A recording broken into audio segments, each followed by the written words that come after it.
दोस्तों नमस्कार। आपने कहावत सुनी होगी, चोरी और फिर सीना चोरी। शायद आम आदमी पार्टी के नेताओं ने ये सोच लिया है कि जो चोरी और गड़बड़ी उन्होंने लीकर कांड में करी, एक्साइज घोटाला किया, उसको कोर्ट में अलग अलग लेवल में चुनौती देकर अपनी बेगुनाही को साबित करें। और इस चक्कर में वो हर जगह अलग अलग लेवल पे केस फाइल कर रहे हैं या रिव्यू पिटीशन फाइल कर रहे हैं। कहीं ना कहीं वो ये दिखाने का प्रयास कर रहे हैं कि उन्होंने कोई चोरी नहीं करी, कोई गड़बड़ नहीं करी। हिंदुस्तान के कोर्ट मोदी साहब के कहने पर उनके खिलाफ एक साजिश रच रहे हैं। अब सवाल इस बात का है कि हिंदुस्तान का जो संविधान है उसमें आपके न्याय के लिए पूरी तरह से व्यवस्था है। हुआ ये कि जो मनीष सिसोदिया का केस 30 अक्टूबर को डिसाइड हुआ था, जिसमें सुप्रीम कोर्ट ने ये कहा था कि देखने से लगता है कि जो एक्साइज पॉलिसी बनाई गई और उसमें जो कमीशन बढ़ाया गया, उससे 338 करोड़ रुपए के आसपास का घोटाला साफ दिखता है और इसीलिए उनको जेल भेज दिया गया। उनके वकील खूब कहते रहे कि साहब कोई घपला नहीं है, सब कुछ ईमानदारी से हुआ है और ये सारे लोग कट्टर ईमानदार हैं।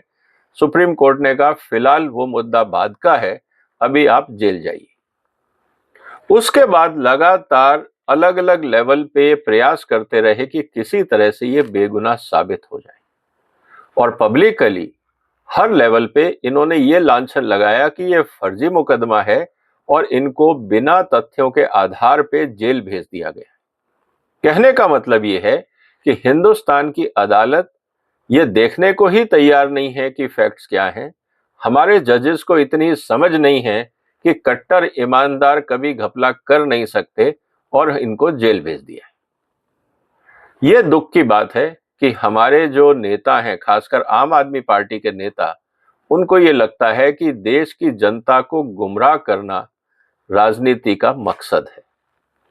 अनफॉर्चुनेटली ऐसा होता नहीं। आज का मुद्दा इसी बात पे है कि क्यों मनीष सिसोदिया के सारे रास्ते बंद हो चुके हैं और एक आखिरी उम्मीद जो थी वो भी सुप्रीम कोर्ट ने बंद कर दी। क्या मुद्दा है, हम इसकी चर्चा करेंगे। मीनवाइल आप इस वीडियो को शेयर कर सकते हैं और चैनल को सब्सक्राइब कर सकते हैं। दोस्तों, आपको याद होगा कि दिल्ली का लीकर घोटाला काफी चर्चित है और इस समय आम आदमी के सब बड़े नेता जेल में हैं और अब केजरीवाल साहब का नंबर है और परसों ये भी फैसला हो जाएगा कि उनके साथ क्या होने वाला है। अब देखना इस बात को है कि क्या होता है। आपके लिए एक जानकारी मैं बता दूं कि अक्टूबर 30, 2023 को जब मनीष सिसोदिया के वकील सुप्रीम कोर्ट पहुंचे थे ये कह के कि ट्रायल कोर्ट ने और हाई कोर्ट ने उनकी बात को नहीं सुना और उनको जेल भेज दिया, कम से कम आप तो न्याय करिए। जब सुप्रीम कोर्ट ने तथ्य देखे तो उन्होंने कहा कि आप सही जगह भेजे गए हैं, घपला हुआ है, आप जेल में ही रहिए। जब उनको ये लगा कि अब रास्ता नहीं है और सुप्रीम कोर्ट ने जजमेंट दे दिया है, तो फिर उन्होंने दोबारा गुहार लगाई कि साहब आपका जजमेंट ठीक नहीं है, आप एक बार कम से कम अपना जो जजमेंट है इसको रिव्यू करिए। सुप्रीम कोर्ट ने 13 दिसंबर को रिव्यू किया। उन्होंने कहा कि नहीं, जजमेंट में कोई गड़बड़ नहीं है, आपके खिलाफ सबूत हैं, इसीलिए आप सरकारी मेहमान ही रहेंगे, आपको तिहाड़ में ही रहना होगा। तो इनकी 13 दिसंबर को जो अर्जी थी वो जो खारिज हो गई। इसके बाद 25 फरवरी को 2024 को इन्होंने दोबारा सुप्रीम कोर्ट में जो आखिरी उम्मीद होती है क्यूरेटिव पिटीशन की। अब क्यूरेटिव पिटीशन क्या होता है ये मैं आपसे चर्चा डिटेल में करूंगा, क्योंकि ये समझना बहुत जरूरी है कि जो आखिरी मुद्दा है, आखिरी जो अपॉर्चुनिटी है न्याय की, वो भी इन्होंने अपनाने की कोशिश करी और सुप्रीम कोर्ट ने उसको भी खारिज कर दिया। अब वो क्यों खारिज किया, क्या कारण थे, वो भी मैं आपको बताने वाला हूं, इसलिए इस वीडियो को आखिर तक देखिएगा।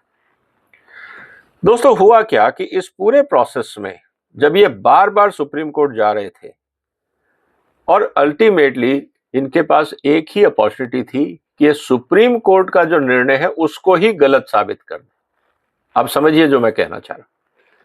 क्यूरेटिव पिटीशन तब फाइल की जाती है जब ये लगता है कि उनके साथ अन्याय हो गया और कोई ना कोई कारण ऐसा है जिसके कारण हम ये कह सकें कि सुप्रीम कोर्ट का निर्णय भी गलत था। क्योंकि संविधान ये कहता है कि भारत के हर नागरिक को न्याय मिलना चाहिए और हर लेवल पे जहां तक हो सके डाउटफुल सिचुएशन नहीं होनी चाहिए और न्याय मिलना जरूरी। क्योंकि जब ट्रायल कोर्ट में गड़बड़ होती है तो आप हाई कोर्ट जाते हैं, हाई कोर्ट में गड़बड़ होती है तो आप सुप्रीम कोर्ट जाते हैं। जब सुप्रीम कोर्ट में मान लीजिए लगता है आपको कि गड़बड़ हो गई, निर्णय सही नहीं आया, तो पहले आप जाते हैं रिव्यू पिटीशन में ये कहने के साथ जो निर्णय लिया गया वो ठीक नहीं। रिव्यू पिटीशन भी अगर खारिज हो जाती है तो आपको फिर जाना पड़ता है क्यूरेटिव पिटीशन, जो लास्ट उम्मीद होती है। अब सवाल इस बात का है कि जो सुप्रीम कोर्ट का फाइनल जजमेंट है उसको कौन रिव्यू करेगा? गलती तो सुप्रीम कोर्ट में भी हो सकती है।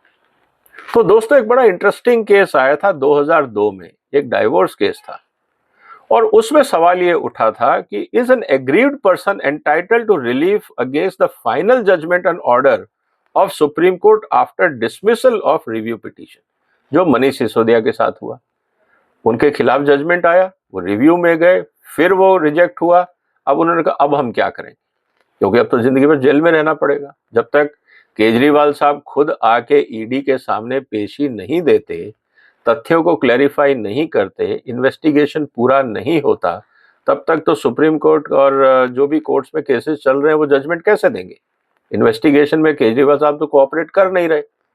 तो जब तक केजरीवाल कोऑपरेट नहीं करेगा तब तक आपको जेल रहना है। अब ये चाहते थे कि हम जेल से बाहर आ जाएं, तो इन्होंने कहा कि साहब जो सुप्रीम कोर्ट ने रिव्यू पिटीशन भी खारिज करी है वो भी ठीक नहीं है। तो आखिरी विकल्प, the curative petition is the last and the last option people to seek justice. मतलब ये आखिरी उम्मीद थी मनीष सिसोदिया की कि साहब आपका जजमेंट ही गलत था, उसको आपको बदलना चाहिए, मेरे को जेल में भेजना आपका निर्णय ठीक नहीं था। इसके साथ ही जो इंपॉर्टेंट चीज है वो ये समझना होता है कि अगर रिव्यू पिटीशन भी खारिज हो जाती है तो आपके पास कुछ तो ऐसे आधार होंगे जो बताने के। तो पर्पस क्या था? पर्पस एक ही है, क्यूरेटिव पिटीशन तक आने का पर्पस एक ही है कि किसी भी रूप में जो न्याय है, मिसकैरेज ऑफ जस्टिस ना हो, मतलब गलत न्याय या गलत व्यक्ति को सजा ना मिल जाए। आखिरी दम तक कोर्ट में और संविधान में एक कोशिश है कि किसी भी रूप में गलत इंसान को या गलत व्यक्ति को, जिसने अपराध नहीं किया है, वो सजा ना पा जाए। ये एक बहुत इंपॉर्टेंट फंडामेंटल राइट है जिसको आप नेचुरल जस्टिस की बात करते हैं। अब कैसे वो उसको डिसाइड किया जाएगा, इसके सुप्रीम कोर्ट ने क्राइटेरिया बनाए। अब वो क्राइटेरिया क्या थे वो मैं आपके सामने रखने वाला। ये 4 क्राइटेरिया है। The court ruled that curative petition can be considered if the petitioner established that there has been a violation of principle of natural justice and he was not heard by the court before passing the order. मतलब आपको सुना ही नहीं, आपसे पूछा ही नहीं, आपके विचार नहीं जाने, आपका पक्ष नहीं जाना और कोर्ट ने बगैर सुने आपके खिलाफ निर्णय दे दिया। क्योंकि आपको न्याय कैसे मिला जब आपकी बात ही नहीं सुनी गई? क्या ऐसा हुआ है सुप्रीम कोर्ट में? अगर ऐसा हुआ है तो ये अन्याय है। इसीलिए क्यूरेटिव पिटीशन इस स्थिति में आएगी कि अगर आपको सुनने को ही मौका नहीं दिया गया, आपकी बात ही नहीं सुनी गई, तो निश्चित रूप से आपके साथ अन्याय हुआ है, तो क्यूरेटिव जो पिटीशन है वो एडमिट कर ली जाएगी। जब ये स्थिति सामने आती है तो आपको न्याय मिलना चाहिए। This will also be accepted when a judge failed to disclose facts giving rise to the apprehension of bias. मान लीजिए कि कोई जज है, उसका पर्सनल बायस है आपके खिलाफ और उसने वो बताया नहीं, जिसको कहते हैं आप कन्फ्लिक्ट ऑफ इंटरेस्ट। क्या जज का कोई कन्फ्लिक्ट ऑफ इंटरेस्ट था क्योंकि इसलिए शायद उसने गलत निर्णय दिया? तो दूसरा सवाल ये है कि क्या मनीष सिसोदिया का जज के साथ कोई पंगा है कि नहीं मनीष सिसोदिया को जेल ही भेजना है? तो पहली बात, क्या मनीष सिसोदिया के वकीलों को बात रखने का मौका नहीं दिया गया? बिल्कुल दिया गया, हर स्तर पे दिया गया। तो पहला क्राइटेरिया फिट नहीं बैठता। क्या जजेस आपके खिलाफ पर्सनल वेंडेटा लेके बैठे हैं और आपको बताया नहीं गया, या आपके साथ कोई पुराना पंगा है इसलिए आपको जेल भेज दिया? ऐसा भी नहीं है, तो दूसरा क्राइटेरिया भी फेल हो गया। तीसरा, the Supreme Court has held that curative petition should be rare rather than routine and should be considered thoughtfully. अब सुप्रीम कोर्ट ने कहा कि ऐसा नहीं कि कोई भी पहुंच जाए कि साहब क्यूरेटिव पिटीशन आपने जो निर्णय लिया वो ठीक नहीं है, इसको रिव्यू करिए। अब ऐसे तो हर निर्णय में फिर आप क्यूरेटिव पिटीशन तक पहुंच जाओगे। तो सुप्रीम कोर्ट ने कहा ऐसा नहीं होगा, ये बहुत रेयर सिचुएशन होगी। इसका मतलब ये है कि जो सुप्रीम कोर्ट है वो भी ढंग से काम नहीं कर रहा, तो ये तो पूरे सिस्टम पे क्वेश्चन मार्क आ जाएगा। इसीलिए ये बहुत रेयर होगा। The curative petition should accompany by certification of a senior advocate stating sufficient ground for considering it. अब एक मान लीजिए सुप्रीम कोर्ट कहता है कि भाई हर अपराधी तो कहेगा जी मेरे साथ इनजस्टिस हुआ, तो एक सीनियर एडवोकेट पूरे केस को देखे और फिर अपने व्यू रखे कि ये क्यूरेटिव पिटीशन क्यों ठीक है, क्यों कंसिडर होनी चाहिए। अब सवाल इस बात का है कि ऐसे बहुत सारे सीनियर एडवोकेट हैं जो किसी ना किसी लालच में, दबाव में, कंसिडरेशन में कोई भी आर्ग्यूमेंट लेके कह देंगे ठीक है मैं लिख देता हूँ। दोस्तों को ओबलाइज करना होता है, क्योंकि मनीष सिसोदिया के वकील बड़े वकील हैं, महंगे वकील हैं, पैसे वाले वकील हैं। अपने दोस्तों को बोल दिया होगा यार एक एप्लीकेशन लिख दो, मेरे को क्यूरेटिव पिटीशन फाइल करनी है, उन्होंने ओबलाइज कर दिया होगा। इसको बोलते हैं ऑनेस्ट एप्लीकेशन ऑफ माइंड, कहीं ना कहीं मिसिंग होगा, शायद इसीलिए क्यूरेटिव पिटीशन पहुंच गई। अब सवाल यह है कि अगर क्यूरेटिव पिटीशन की एप्लीकेशन पहुंच गई तो अब आगे का रास्ता क्या होता है, यह समझना भी जरूरी है। आगे बढ़ने से पहले आप इसको शेयर कर लीजिए और फिर हम देखते हैं आगे क्या हुआ। अब कौन इसको क्यूरेटिव पिटीशन को सुनेगा? फर्स्ट स्टेप पे क्या होता है कि curative petition must be first circulated to the bench of 3 senior most जजेस एंड ऑल्सो टू द जज who pass the relevant judgement. अब जिन जजेस ने मनीष सिसोदिया के खिलाफ जजमेंट दिया, एक तो चिट्ठी उनके पास जाएगी कि जो आपने जो लिया है वो ठीक नहीं है। फिर जो सुप्रीम कोर्ट के सीनियर मोस्ट जजेस हैं 3, उनके पास भेजी जाएगी, एक बार आप भी देख लीजिए कहीं आपके साथी वकीलों ने कुछ गड़बड़ तो नहीं करी। पहला स्टेप है रिव्यू ऑफ एप्लीकेशन। दूसरा, ओनली व्हेन मेजॉरिटी ऑफ जजेस conclude that the case requires hearing should it be listed as far as possible before the same bench। अगर मान लीजिए कि जो 3 जजेस को आपने एडिशनल भेजा, जिसने मान लीजिए ऑर्डर दिया उसको तो आप भेजोगे ही।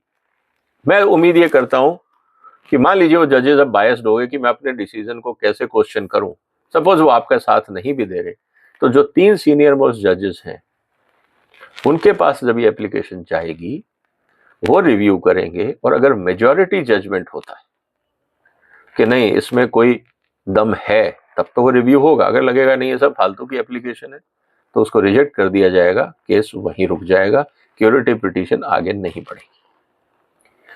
इसके अलावा जो इंपॉर्टेंट चीज है, when a majority of judges conclude that case requires hearing then it should be listed before the same bench। तो सुप्रीम कोर्ट के जो सीनियर जजेस है वो वापस उस बेंच को कहेंगे कि इसमें हमें लगता है कि आपको दोबारा देखने की जरूरत है, आप इसको दोबारा देखिए, तो वो बेंच उसको देखेगी। Remedial petitions are usually decided by the judges in chamber unless a specific request is granted for hearing in open court।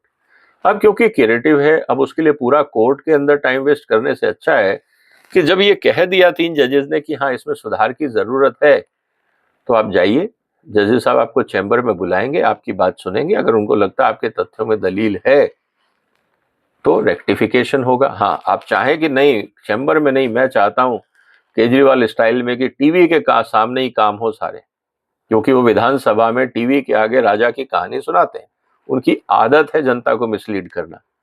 हो सकता है कोर्ट का जो फोरम है उसको भी वो मिसयूज करना चाहते हो, तो वो कहेंगे जी आप ओपन कोर्ट में करिए, ताकि जनता को पता रहे कि मैं निर्दोष हूं, जजेस ने गलती करी है, हम तो कट्टर ईमानदार है। ये माइंडसेट से भी वो कोर्ट में जा सकते हैं। इसके अलावा at any stage of consideration, the curative petition bench may ask a senior lawyer to assist them as a amicus curiae। हो सकता है कि मामला थोड़ा कॉम्प्लिकेटेड हो, दोबारा उसमें फैक्ट्स को रिव्यू करना हो, कोई एडिशनल हेल्प की जरूरत हो, तो जो कोर्ट है, क्योंकि अब ये रिव्यू कोर्ट के एप्लीकेशन का हो रहा है, कोर्ट के ऑर्डर या जजमेंट का हो रहा है, तो उस स्थिति के अंदर किसी भी सीनियर एडवोकेट की हेल्प ली जा सकती है। And if the division bench at any stage find the petition is without any merit और वेक्सेशन, इट में impose exemplary cost on the petitioner. अब अगर आपने सिर्फ टाइम वेस्ट करने के लिए क्यूरेटिव पिटीशन डाल दी, जजेस को दुखी करने के लिए, तो ऐसी आदत को रोकने के लिए एग्जेम्पलरी पनिशमेंट हो सकता है। आपको कहीं आप 1 करोड़ रुपए जमा कराओ, आपने बहुत दुखी कर रखा है, ताकि इस तरह की जो हरकतें हैं वो कंट्रोल में रहें। नहीं तो हिंदुस्तान में तो हर दूसरा आदमी पहुंच जाएगा क्यूरेटिव पिटीशन लेके। अब सवाल ये है कि मनीष सिसोदिया की जो क्यूरेटिव पिटीशन है वो हो गई है डिसमिस। इसका मतलब मनीष सिसोदिया आप ये प्रूव नहीं कर पाए, ये केस नहीं बिल्ड कर पाए सुप्रीम कोर्ट में कि आपका जो खिलाफ जो जजमेंट आया उसमें ऐसा क्या हो गया कि आपको सुनाई नहीं, आपको सुनने का मौका नहीं दिया गया, वो दिया। आपको लगा कि जज बायस्ड है, वो भी नहीं है, तो फिर किस लिए सुना जाए? तो क्यूरेटिव पिटीशन डिसमिस हो गई। लेकिन सवाल ये है, एग्जेम्पलरी पनिशमेंट क्या दिया? क्या सुप्रीम कोर्ट ने यहाँ पे एक लीनियंट व्यू लिया, एहसान किया मनीष सिसोदिया पे कि हम आप पे सजा नहीं कर रहे हैं, आप जाइए आराम से तिहाड़ में बैठिए? अब ये बात अपने ऊपर, जजेस के ऊपर है कि उन्होंने ऐसा क्यों किया। आपको क्या लगता है दोस्तों? अब आखिरी उम्मीद भी मनीष सिसोदिया की, अब इसके आगे तो कुछ बचा नहीं हिंदुस्तान में। इसका मतलब ये है कि ये अपराधी घोषित हो गए हैं, इनको अब सुप्रीम कोर्ट से भी कोई उम्मीद नहीं बची। अब जब ये कट्टर अपराधी घोषित हो गए हैं, तो अब केजरीवाल साहब क्या करें? आने वाले दिनों में आपको बहुत तेजी से अब ये केस में डेवलपमेंट दिखाई देंगे, क्योंकि जो आम आदमी पार्टी के नेता हैं उन्होंने सारे रास्ते अपना लिए और फेल हो गए। अब सिर्फ कानून को अपना काम करना है और देखते हैं कि अब कानून कितनी रफ्तार पकड़ता है। आपको क्या लगता है दोस्तों, केजरीवाल साहब के साथ अब क्या होगा? क्या कोर्ट लीनियंट व्यू लेगा या उनको भी मनीष सिसोदिया और सत्येंद्र जैन के साथ तिहाड़ में आराम करने के लिए भेजेंगे? आप अपने विचार कमेंट बॉक्स में लिखिए। इस वीडियो को शेयर करिए, इस चैनल को सब्सक्राइब करिए अगर अभी तक नहीं किया है। फिर मुलाकात होगी एक और महत्वपूर्ण मुद्दे के साथ। तब तक वंदे मातरम।